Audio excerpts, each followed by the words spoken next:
If you walk into a child's room and you say, clean your room, and you come back and everything's picked up perfectly, but they left a pair of socks on the floor, if the only thing you observe is, but you left socks on the floor, then the philosophies began to back up from there. So we began to realize that, wait a minute, if we catch people doing things right and we reinforce that 8 times, it gives you a lot of room and leverage to move for the 20% when you have to talk to them about something that's at risk.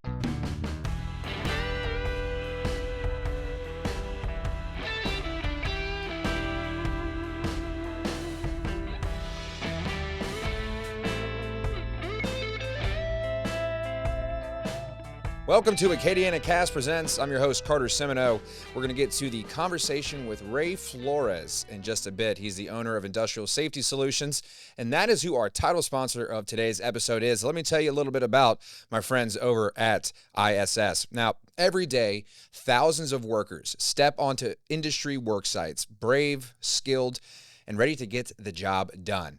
But here's the question: are they safe? At Industrial Safety Solutions, we don't just focus on safety policies. We focus on behaviors, cultures, and human performance elements.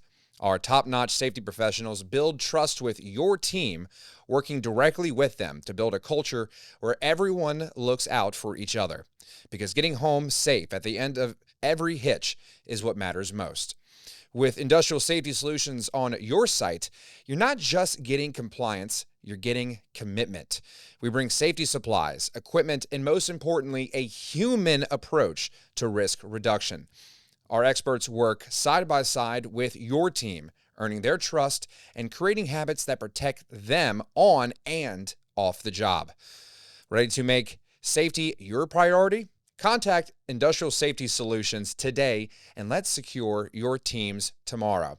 We're going to learn a lot about Industrial Safety Solutions and Ray Flores and some of the things that he does with his business and outside of his business and some other ventures. But if you want to contact them today, visit us at indsafetysolutions.com. That's indsafetysolutions.com. Because when safety is personal, everyone wins. All right, here he is, Mr. Ray Flores.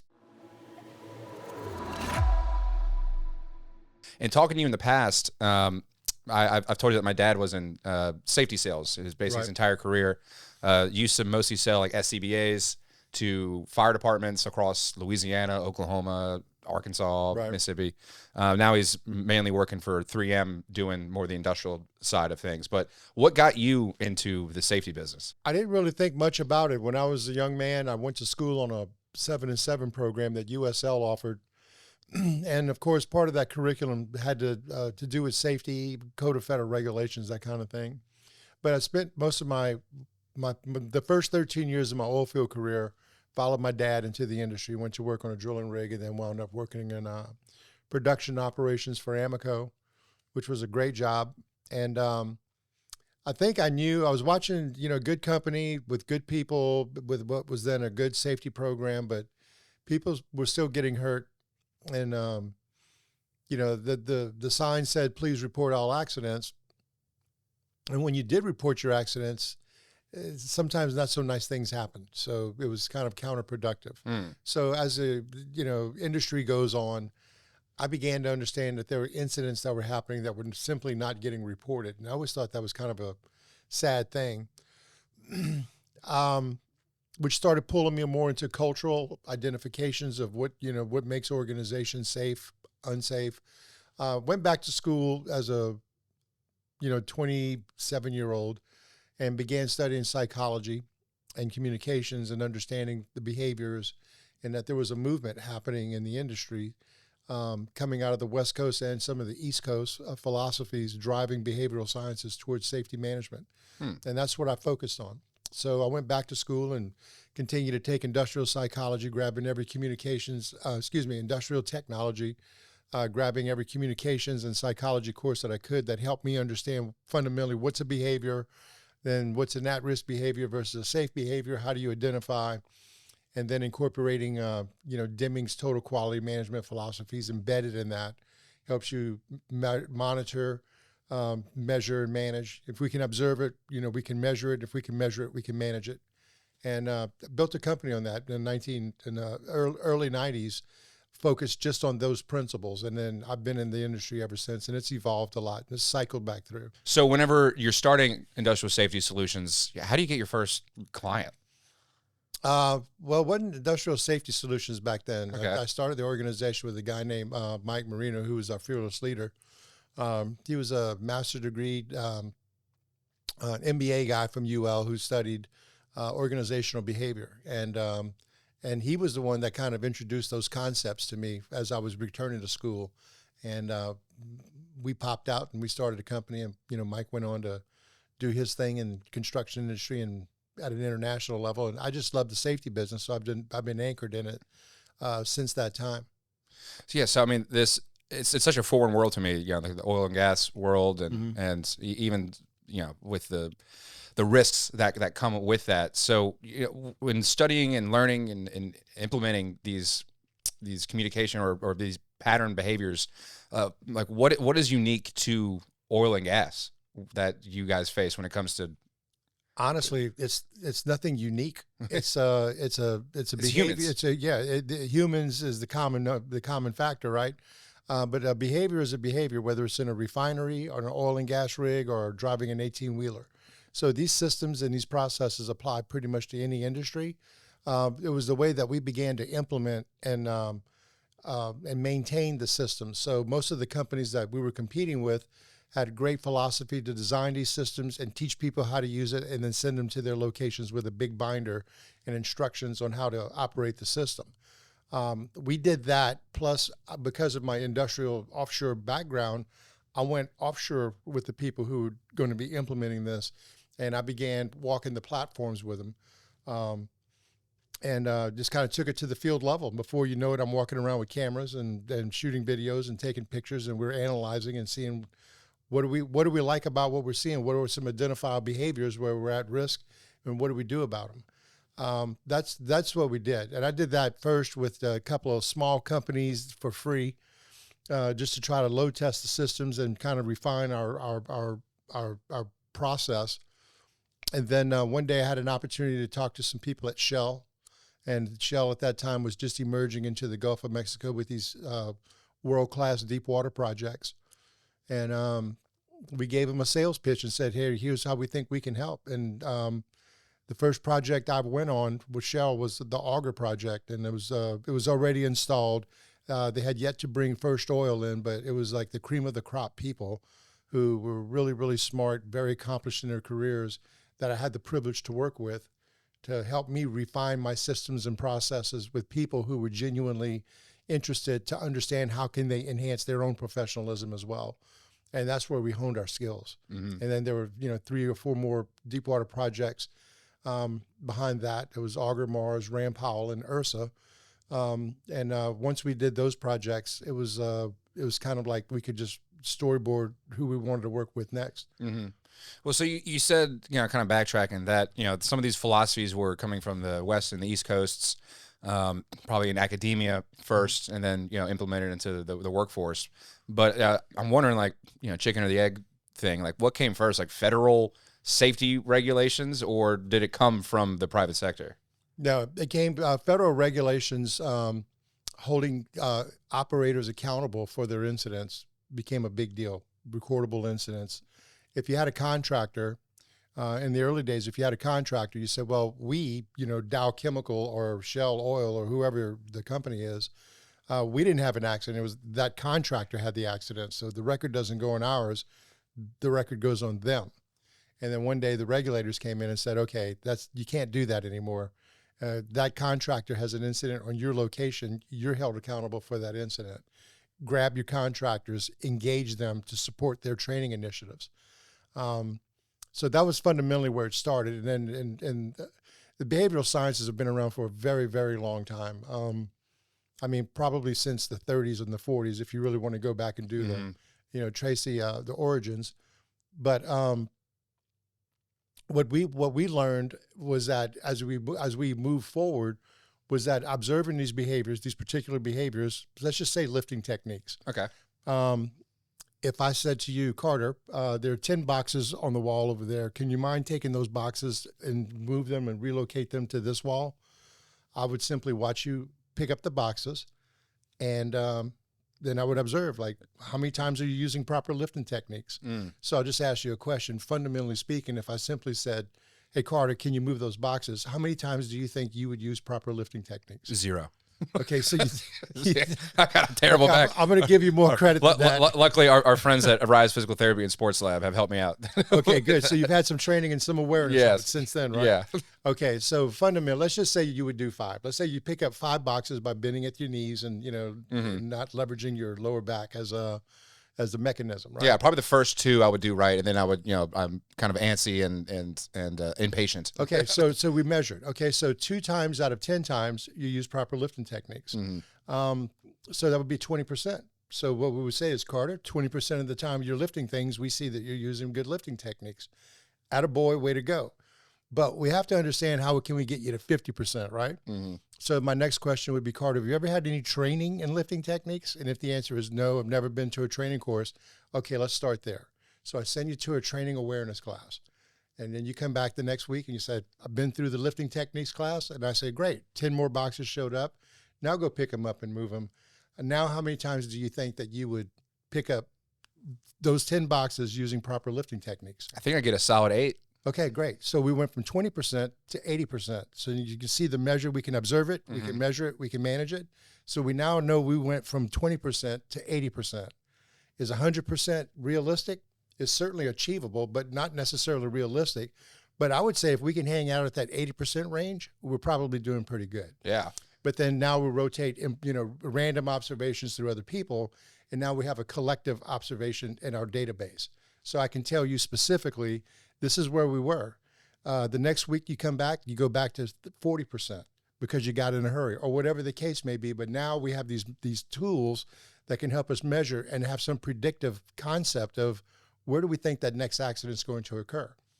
In other words, if you're wearing your safety glasses 100% of the time, we can say it's probably not going to be an eye injury.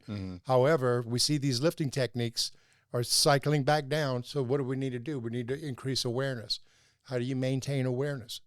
So then we started working on feedback, coaching, development, observe, perform feedback, and then let's go back and let's measure it again over the course of time. And those proved to be outstanding, right? But the first behavioral system that I really understood to exist at that level was developed by DuPont. It was a DuPont STOP program. And the theory was they created an observation card. And I'm thinking like, hey, Carter, you and me are buddies, right? So I'm going to observe you doing some things, but it only measured at-risk behaviors. And so the only time I would put a mark on that card is if you had an at-risk behavior. Now, I don't have to put your name on it or anything. But when you're just measuring at-risk behaviors, and the only time you're talking to people about safety is when they're doing things wrong, eventually you're going to get tired of hearing from me, right? Right. But then the system said, but wait a minute. When these cards first came out, incidents plummeted and went down. And now they're creeping back up. We need more cards. You must continue to tell each other every time you see each other doing something wrong. Can you imagine the impact on a culture when the only communication regarding safety is based on pure negative or at-risk scenarios? It's exhausting.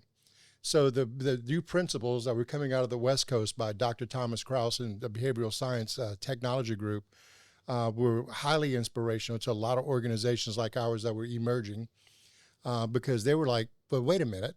If you walk into a child's room and you say, clean your room, and you come back and everything's picked up perfectly, but they left a pair of socks on the floor, if the only thing you observe is, but you left socks on the floor, then the philosophies began to back up from there. So we began to realize that, wait a minute, if we catch people doing things right and we reinforce that 8 times, it gives you a lot of room and leverage to move for the 20% when you have to talk to them about something that's at risk. Yeah. So you're not just... They're more willing to receive it because... Yeah, because we're humans. It's 110 degrees outside. You're 11 hours into a 12-hour shift, and someone like me is going to walk up and go, hey, I see that you have an electrical cord in the walkway. I mean, sometimes you just don't want to hear it, and the timing's off, right? And the white collar walks up and tells you what to do.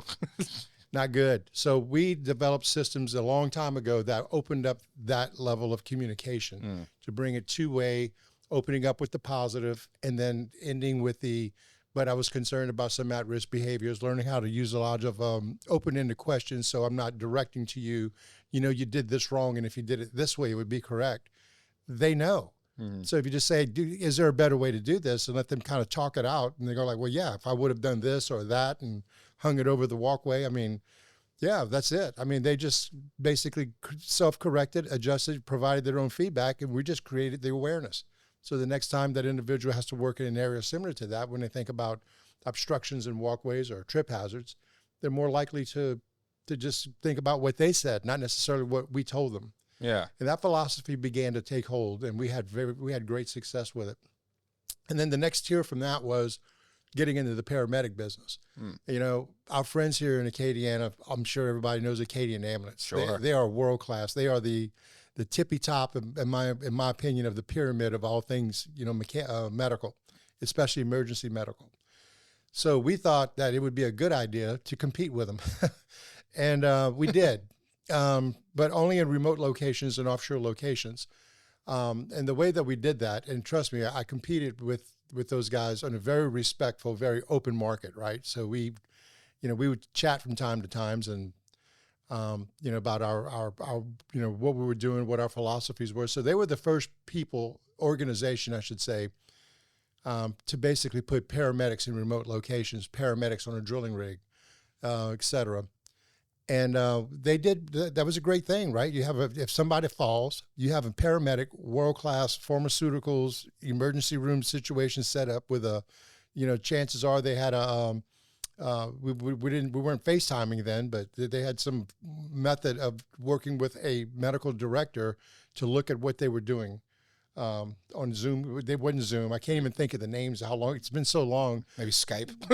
No, it was even before that. Way before that. But they were on the front end of the technology and the fact of emphasizing professional medical care in remote locations.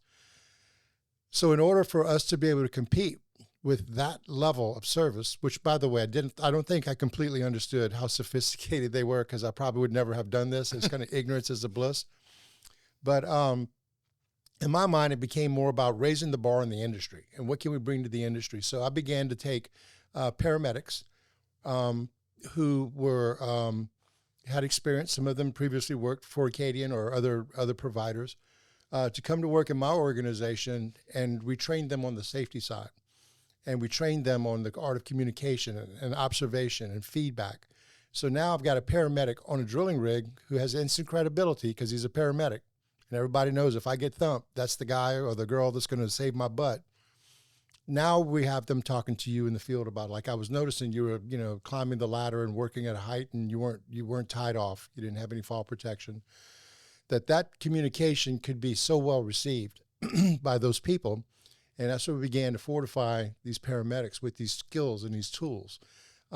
Additionally, because they weren't necessarily riding ambulances to hone their skills in IVs, our training program became very, very intense when they were in. Like, we had this box that we built that had a entrance and for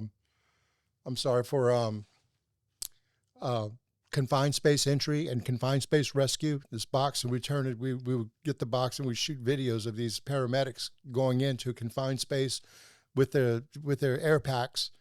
And we would create a chaotic situation where we'd pump smoke into the room, we turn the lights on and off, and then we put high noise speakers so that if there was an emergency situation in a remote location, our guys were going to be conditioned to not be on standby until somebody brings you somebody hurt, but you're going to be part of mitigating mitigating the actual event. So the chaos. So we would have these dummies. We paid thousands and thousands of dollars that we could administer these IVs to. Mm-hmm. We could simulate compound fractures and everything else. And we'd send these guys in this confined space, seal the door, pump it full of smoke, bang on the side of the door, scream, just creating a chaotic situation, and say, by the way, you have to stick this IV in that dummy. And then the door closes and the lights go out. Then we open the door and throw in a couple of glow sticks and say, oh, by the way, this is your source of light. Now do it. God bless these guys. Nice nightmare feel. No, we did. So our guys were just so intensely trained for that remote location, that in the event of an emergency situation, we were prepared and we were confident. And then after that, we were just to a classroom to talk about communication styles, observations, providing feedback, identifying emotional distress. Somebody might be totally depressed. You don't really understand their circumstances, but it's about who are we talking to first and foremost before we start talking, what their circumstances, and let's get them in the right area to have those conversations. So our effectiveness was more than proven in the industry, and the people that worked for us were extremely well trained. And I can't tell you how proud I am to have left that mark on the industry, because when I was knocking on doors asking people to please let me have a bunk bed and 3 square meals a day, and I want to put a safety gun in their location, I was literally laughed at. Like, you're kidding, right? You want me to give you 3 squares and a bunk for a dude who's going to manage what? Your safety, sir. And managing your pre-job meetings. And that's where it started. And then we had 1 and then 2, and then, at the, right now, here we are in the fourth quarter of 2024. I think we have about 130 field reps. I'm not in the paramedic business anymore, just because that last downturn wiped us out, and it's a very high cost, the financial expectations to be effective in that industry are quite significant. And to be honest with you, I think we made a mark, and it's not something I care to do. First responders, we do great training for that, but I'll leave the paramedic business to the people that do it best. And I think Acadian is probably that group, right? But yeah, we raised the bar on each other because they were doing similar things. They were hiring some of the same professors that I was idolizing to come work for them to compete with us. It's amazing what effective communication can do for any sort of organization. And I learned some skills actually at ISS during a little leadership seminar, talking about learning different personality types and how to communicate with that personality type if you're this personality type. Right. Can you kind of, and you've probably taken that class 1,000 times at this point, or enacted it. No, actually I have not. But the thank you for referencing that, because that was a pretty clear. We created that class actually for the music industry, right? Wow. But communications, it's all about humans, and regardless of what field you're in, it doesn't matter. It's about identifying who we're talking to. How do we get a message across? But equally as important is how do we listen? So the program that we use is one that was given high accolades and is still used to this day by Chevron. And it's called Equilibria with an A at the end. And that program has 4 colors, profiles, just like a lot of them do. And the way it works at Chevron, it's still fascinating to this day, is that when you walk into one of their locations, you have the little man stick character on your hard hat, and it tells us what your top color and bottom colors are. So even as a safety person walking into a group, at a quick glance, I can look around and see, do I have primarily reds or do I have primarily yellows? I mean, fundamentally speaking, I'm top color yellow, which means I, as you can probably tell, like to express myself, and I want to color the landscape so you get all the beautiful details. Yeah. Right? Reds don't like that so much. Reds like straight to the point. Yeah, give it to me, man, and let me take my medicine and move on, right? So if I see that I'm talking to a top color red, I have to conscientiously fine-tune my conversation to, let me just get to some quick points. Otherwise, the eyes are going to start glazing over. And if this person, looking over here. Right, and if a red wants to engage me and more, then he'll ask me questions, and we'll move on from there. Top color yellow, like, here's a picture of my puppy dog, here's my baby, and look, my new grandbaby, doesn't he, And yeah, reds kind of don't care too much. Not that they're not compassionate people, but just under those circumstances, just be mindful, right? But in the way that I'm describing how we outwardly communicate to these color references, it's also critical that we listen, right? So Mr. Red talking to Mr. Yellow here has got to go, oh God, he's a yellow. It's Ray. He's so yellow. He's freaking me out. But I'm going to sit here and I'm going to be real quiet, and I'm going to listen very politely with my hands in my lap. I'm going to thank him very much, and we're going to move on, right? So we have to be mindful, both in how we deliver information, but equally as important in how we receive and how we process information. Yeah, I think I was a top yellow, or maybe, I know I was like yellow and blue. I think you were, yeah. And so those, the blue and the green colors, are more about analytics, Just consciousness. But bottom line is that the profile will tell you, and by the way, it's a free profile that you can go take online and just set if you want to just do an assessment. But we can put the link in the description. Well, yeah, without bogging down in all the details, fundamentally a yellow and a red just make it a real easy comparison. Other than that, you're kind of getting into the analytics. Those tools are very powerful. And we have, most of my field representatives understand those colors and the interplay in how they work. So they can walk up to an individual. Like, for example, you and I are going into a meeting and I'm going, hey man, we're going to go talk to Luke and, this guy, John Williams. John Williams is very, very yellow, but the guy Luke is very red. So just keep that in mind. Now, I can just tell you that before we walk into a room. And if you know those two colors, you know exactly. I just gave you the key to the kingdom and how to relate to both of them. Send the flowers to John, but be more direct when you're talking to Luke. He likes it that way, right? You like it that way, Luke?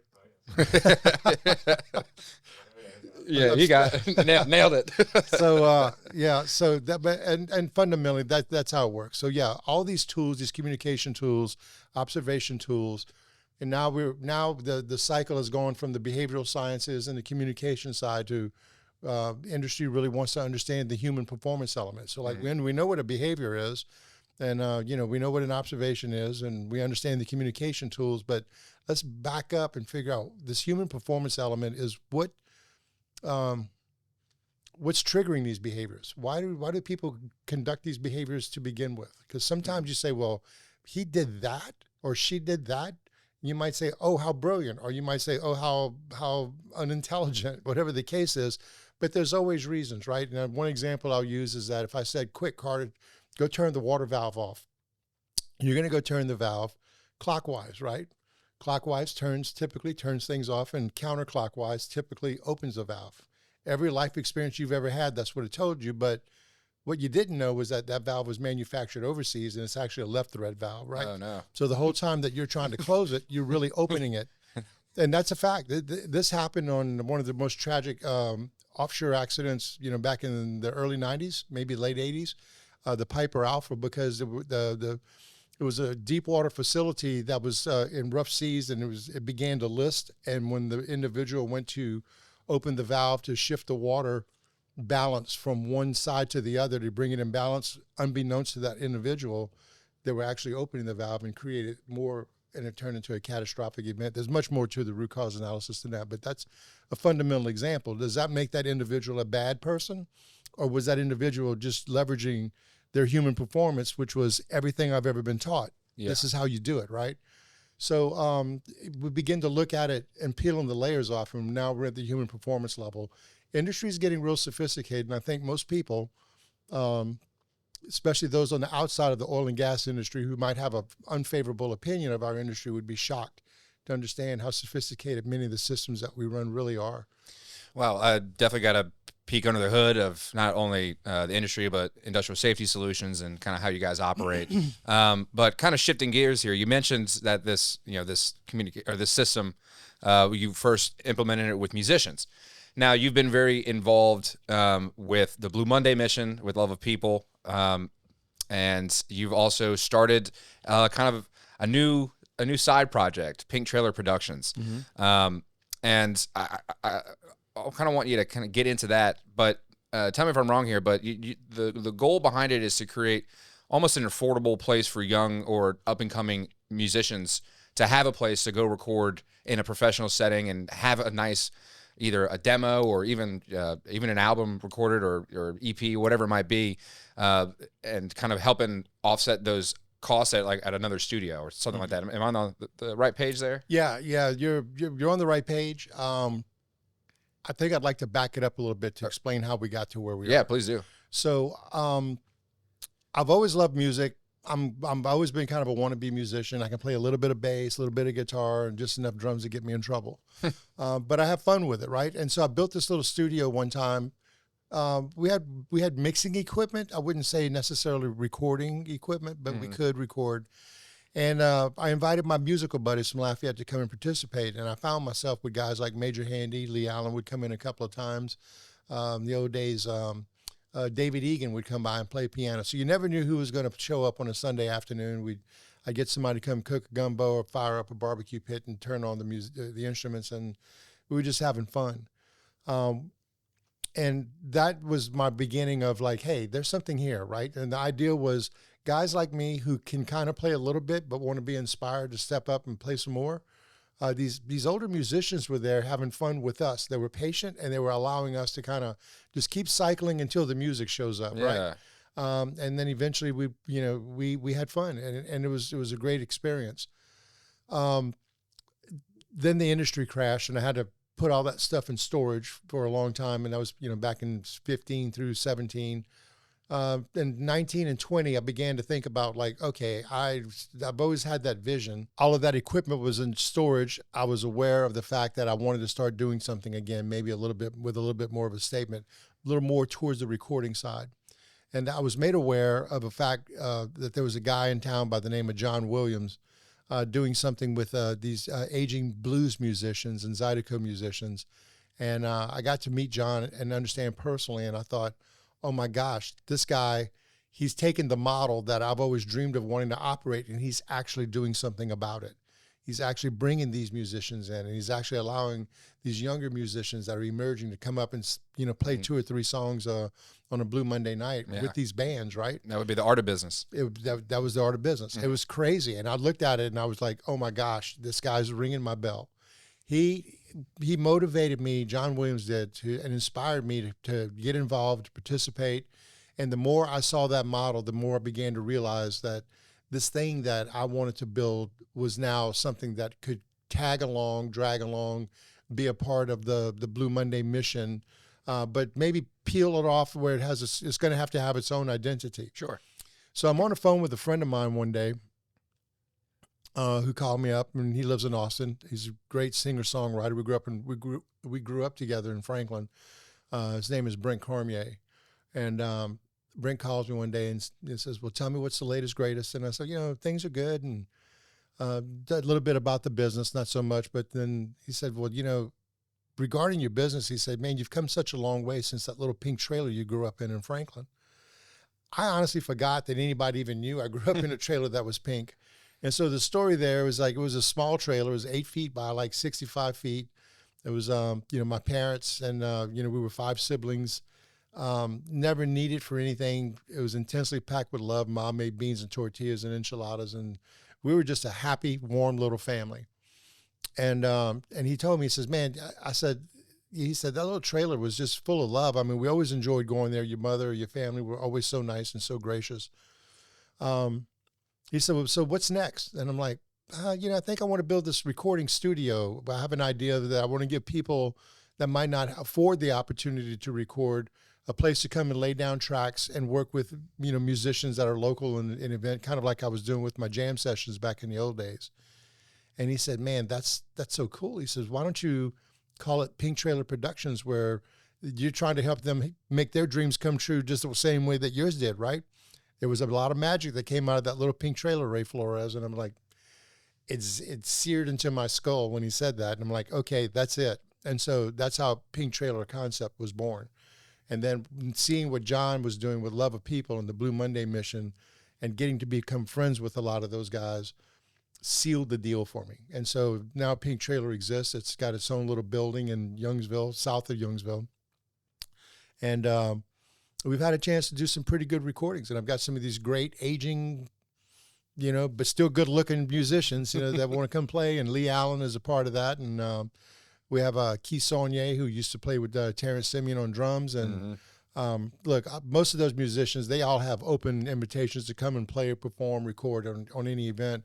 But I've had to kind of formalize it a bit. So Lee Allen sets up the tone for how we organize and maybe make some arrangements. But we just had a young lady by the name of Mary Broussard come through. It was November of 2023 to record a Christmas song called Wish You Were Here. It was like a brainstorm she had one day running in, like, I got to record this song. I just wrote it. And so we got people like Julie Williams to come in and play the piano, and J.B. Sachs to do the saxophone. And I'm really proud to say that song was just officially nominated for a Grammy. Wow. Yeah, so like Pink Trailer checked the box, got the T-shirt, kind of exceeded my expectations on a very fast pace, but we're excited. And then we had this young man by the name of Dom Ellis. And when we were emerging, trying to figure out how the studio was going to function, and still, look, it's still a work in progress. But Dom recorded some great songs, and one of them that we recorded was simple guitar. It was just him and his guitar, a song that he wrote that has now got about 3.5 million streams on Spotify. So Pink Trailer Mission is alive and well, and I feel like we're still just learning how to use this thing, and it's going to be fun to watch. So yes, we have afforded a lot of young musicians the opportunity to record with musicians they would not normally be able to have access to. And what we're asking for is a payback. Is like, you know, we don't necessarily need your money. I mean, we want it, okay? You got to pay something. We got to keep the electricity on, but we're not trying to we're not loading up the bank with it. My company, Industrial Safety Solutions, Industrial Solutions Group, affords the opportunity for me to be able to lay down these opportunities, right? And what we ask for them to do is, like, if we need something, we're going to call you to come back. So, for example, the community Thanksgiving dinner that we're going to do, I'm going to send messages to all of them saying, you know, this is you know, Uncle Ray's calling, and he wants you to come serve some turkey at Thanksgiving dinner. So hopefully we get some of these musicians to come back and help out, but along the lines of that, or to come back and help other emerging musicians to come and be a part of their lives and part of their stories. That's so cool, man. I mean, I say this all the time, but you could throw a rock in any direction in Acadiana and hit a great player.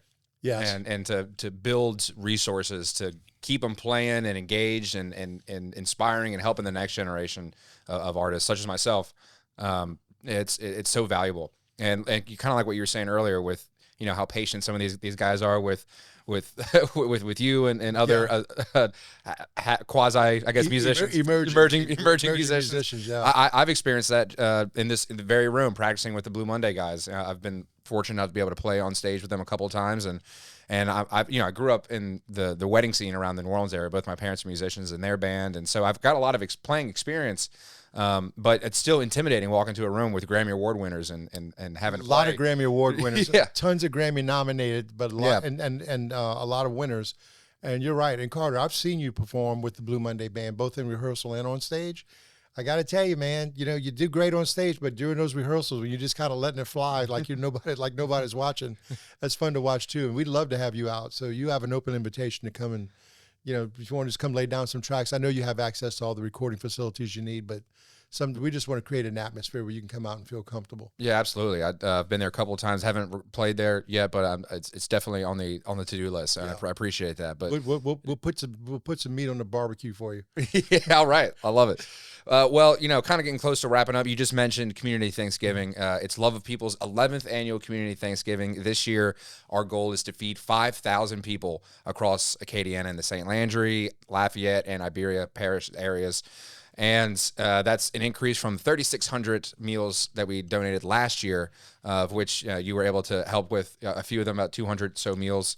And this year, you're up in the ante, as you've said before in another conversation we just had. And you're going to be creating, like, usually we have our headquarters in Sunset, where we create the meals, package them up, and then we send them out to all the distribution locations or the pickup locations. And this year, you're creating one of those at ISS in Youngsville, and you're going to be creating and delivering or sending out 2,000 meals. How's that process been? It's emerging. We're still learning, and every now and again I wake up and I said we're going to do what? 2,000 meals?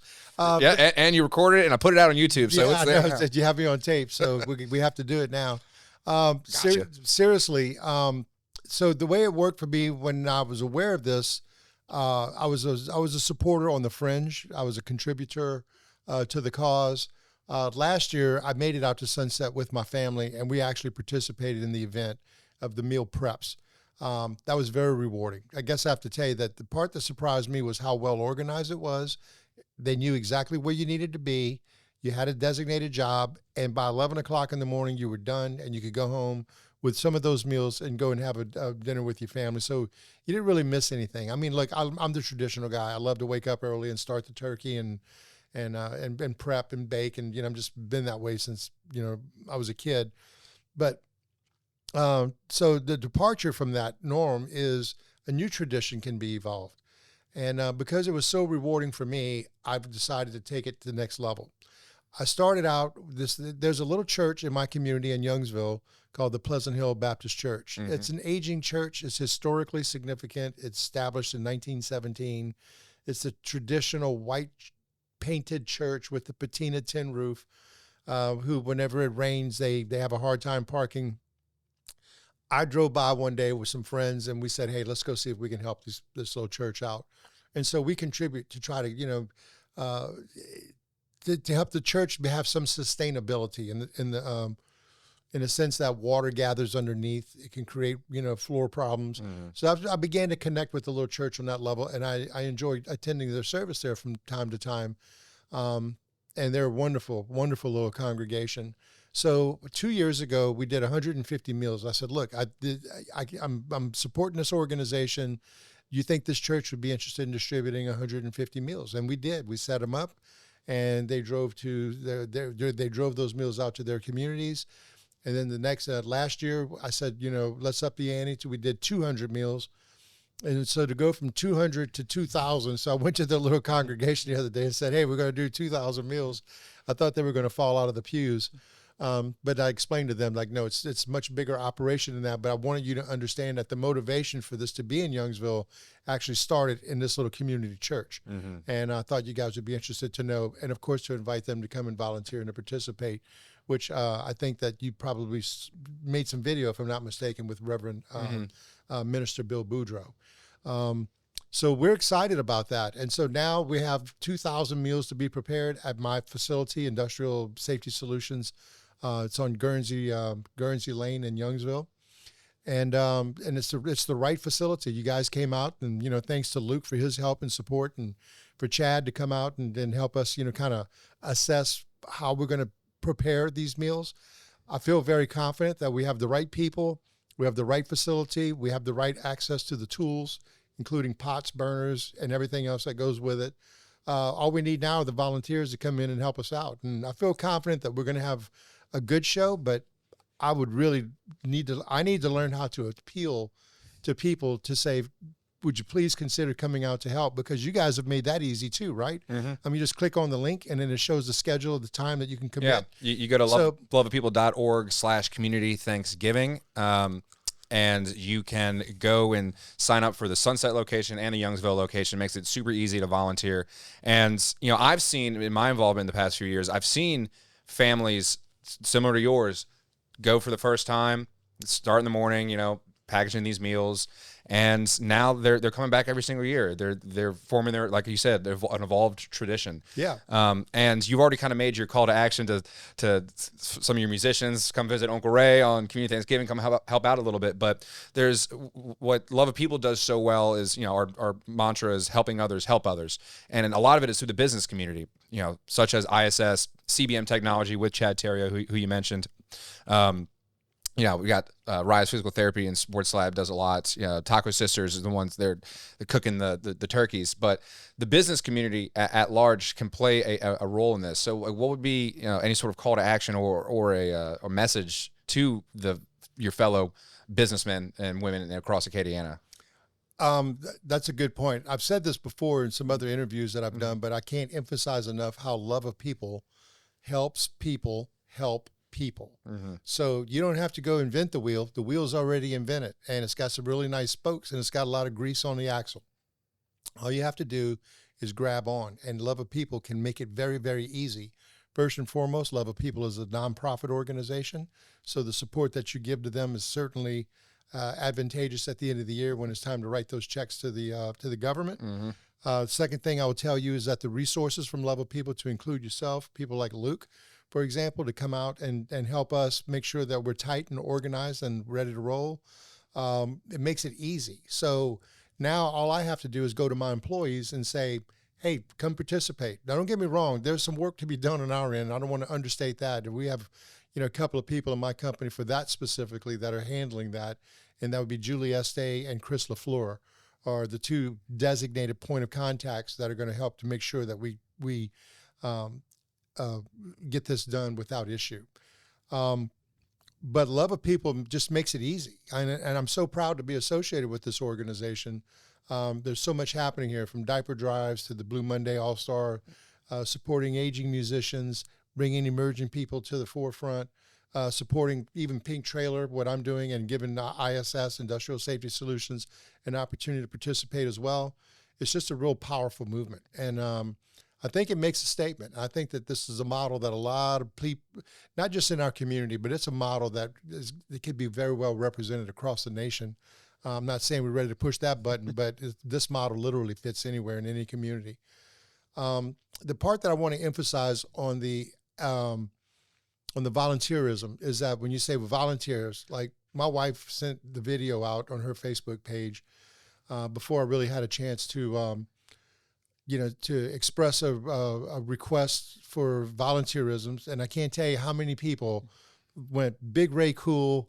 Oh my gosh, congratulations. This is excellent. But I didn't really get anybody going, hey man, where can I sign up? This sounds like something I want to do. And I think that the reason is because when you say volunteer Thanksgiving Day, you're thinking my whole day's shot. I got family. I have other traditions I need to do. Good job, but no thank you. I think if you could say, well, look, all we need is 2 hours. If you have 2 hours, there's a time frame that you can actually check a box where you and 2 or 3 or 4 members of your family can come participate for a couple of hours. Or your organization. Or your organization can come participate for a couple of hours and just pick your time slots. You know what I mean? If you can come early and maybe leave by 9, great. Come at 9 and leave at 11, great. All I can say is that it's going to be so well organized that you're not going to have to sit there and wonder, gee, is there something for me to do?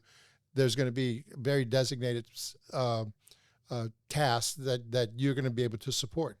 And I'm telling you, at the end of the day, when you leave this thing and you realize how many meals went out and how many people, shut-ins, people in senior citizens' homes and facilities, members of our community that are underserved, nobody should be hungry in Acadiana.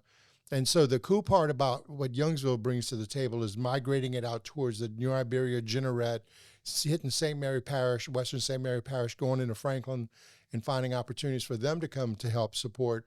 And then at the end of the day or the end of the morning, when they drive back to Franklin or Jeanerette or wherever they're going to come from, that they can take, some of these meals with them. But we're also going to have transportation is going to be arranged for those meals to be distributed. Yeah, I've seen it grow in my few years interacting with Love of People and helping them with their marketing and content creation and things like that. And it's so cool to see, and it's really cool to see people like you who I've seen engage in other things kind of get wind of this and get more involved and not just that, but inspire and call others to come to the table. And like you said, like this is definitely a model that can be created in not just in Acadiana, but across the state and in the country and wherever else. And I won't say much more on that, but there are some things that are coming in that direction. Yep. I can definitely say that with confidence. But Mr. Ray, I know I got to get you out of here. Final kind of question I want to toss your way. You mentioned your humble beginnings in this pink trailer, and you had a good little life. But yet you worked very, very hard and built a beautiful family and a life for yourself and for several employees, giving them opportunities, and you've made a good name for yourself, and both financially and morally, spiritually, whatever it might be. My question is, coming from those humble beginnings, how do you keep not just yourself but your family humble when they're blessed with so much? Carter, that is a fabulous question, man. First of all, thank you so much for the compliments. I really do appreciate that. Well deserved. I don't really think about it on that level very much. I would just say first and foremost that, these ideas that I have, I'm a pretty idealistic person. Sometimes when I spring some of these things into action, I have to go home and explain to my family, this is what we're doing, and this is why I'm doing it. I have to say my wife gives me a lot of leeway and a lot of slack and a lot of support to say, okay, you're going to do this, right? I'm like, yes, and here's my vision, and here's where I think we're going to land with it. When I say we, yes, I certainly mean us as a family, but we as a collective group who are going to take on one of these organizational, initiatives, experiences, and organizational experiences. So I think I'm just blessed in a sense of just having people that look at me sometimes like I'm kind of crazy, but they roll with it and say, well, we'll see what this is going to make a splash, right? And so far, so good. And I don't think I've really let anybody down, but getting my family to come and participate at the Thanksgiving event last year, I think, dialed it in for everybody to say, okay, we know you're out there doing a lot of things and you're touching a lot of parts of the community, but this one is tangible. This one touches home. This one gave us something that we can latch on to and something we know that we can participate in the future. Yeah, as a family. Yeah, as a family, first and foremost, yeah. Well, you're certainly part of the Love of People family, now officially part of the AcadianaCasts family. Can't appreciate and thank you enough for giving us your time. I know you got to get out of here. Well, I like to end every episode with giving the guests the floor. You can take a look at this camera right here, and it can be a word, a phrase, some advice, maybe something we didn't touch on, anything that you want to end the episode on to give to the internet world at large. Yes. So the first thing that comes to mind as we put a close to this particular podcast is I want to give recognition to my friend Carter Semino. Carter is an incredible asset to our community. He's an incredible musician, but seriously, his ability to do these podcasts and to generate really, really good questions, and his editing skills are extraordinary. Carter's contribution to organizations such as Industrial Safety Solutions and certainly Pink Trailer, by conducting these kinds of interviews and allowing his AcadianaCasts podcast to be a part of what's going to be my organization as we continue to evolve, is a big part of getting these messages out effectively. So I just want to say thank you, Carter. You do a great job, man. I look forward to working with you more, and I look forward to being able to support as a sponsorship AcadianaCasts as the opportunities present themselves. I love it. Okay. Appreciate you. The next thing that I would like to say as a result of these interviews with AcadianaCasts and Carter is that he brings out the best in people and helps me understand and validate sometimes the things that I'm doing that I don't really get asked about at the levels that Carter really pulls me into to make me do a little bit of self-examination and recognize that we're on the right path. We have an amazing community. I'm so blessed to be surrounded by such gifted and talented people who are inspired to want to know, like, what's next? What are we going to do? We're in. And I just want to encourage Carter and the people here at Love of People, keep it up. You know, we're going to continue to be part of your family for as long as you guys are going to allow us to. And we can't wait to see what's next. Well, there's your AcadianaCasts.com testimonial right there, folks. Ray Flores, I appreciate you as always. Thank you, Carter. Hey, thanks for tuning into the show. Since you made it this far, might as well give us a like, a follow, a subscribe, whatever you got to do to alert you that there's a new episode out. Look, it helps us grow, and it allows us to give you the content that, well, you deserve. If you want to be a sponsor, if you want to be a guest, if you just want to berate me, hey, all goes to the same place. info@AcadianaCasts.com. Email info@AcadianaCasts.com. And for more locally sourced podcasts, go to AcadianaCasts.com. Bye.